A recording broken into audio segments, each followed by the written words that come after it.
Cuando la bailarina Ángela Verdugo me propuso colaborar con ella realizando la parte sonora para la exposición de Sheila Gouda, ambos pensamos en hacer un trabajo conjunto que se integrase o complementase con las obras expuestas en Bombas Gens. Al ser una exposición consistente en varias instalaciones distribuidas en distintas salas, diseñamos 3 piezas para cuerpo y sonido bastante minimalistas que jugasen y se relacionasen con los materiales cotidianos, reciclados y de desecho empleados por la artista india.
Sí, hemos hecho ensayos aquí, luego yo del vídeo de los ensayos le pasaba a Belino los audios y yo me quedaba los vídeos y yo me he ido unas cuantas veces a trabajar al estudio y él también se los oía en casa. Pero sí, las veces que hemos estado los dos juntos ha sido aquí, todas las veces. Y la relación con el espacio, entonces, funciona más a modo de isla, ¿no?, que a modo de recorrido, o si podéis hablar un poco del movimiento, o si hay, no hay, o cómo... Sí, yo creo que es como zambullirse en las piezas y la transición es una cosa muy orgánica, no tiene ningún secreto. Esto lo hemos dado por extinguido, nos vamos a otra. Y lo sencillo a veces es lo más efectivo.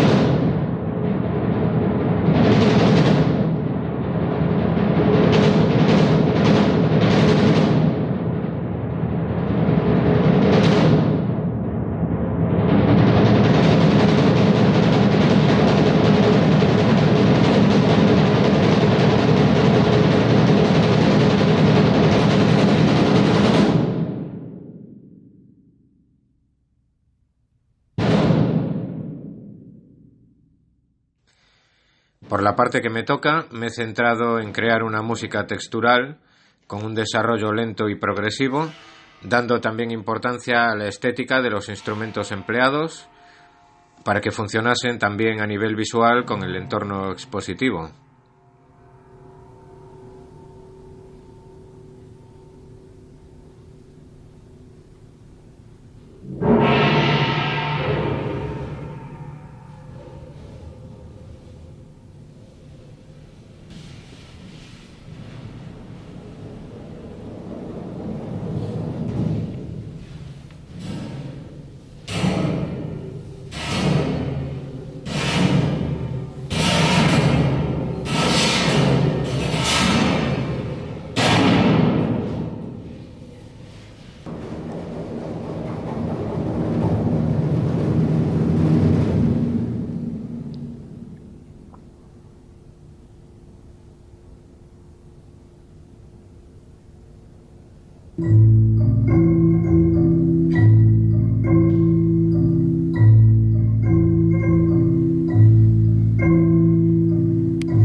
la acción física la he enfocado desde una intención contemplativa, es decir, que el observante o el que vaya a ver esa intervención pueda integrar esa acción dentro de la instalación de Shila Gouda. Es una práctica poética que juega con los ecos de las formas o las texturas de las piezas de Shila.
Hemos jugado a construir en base a lo que se desprende de las piezas, a la resignificación, girando en torno a sus formas, materiales, significados y los restos.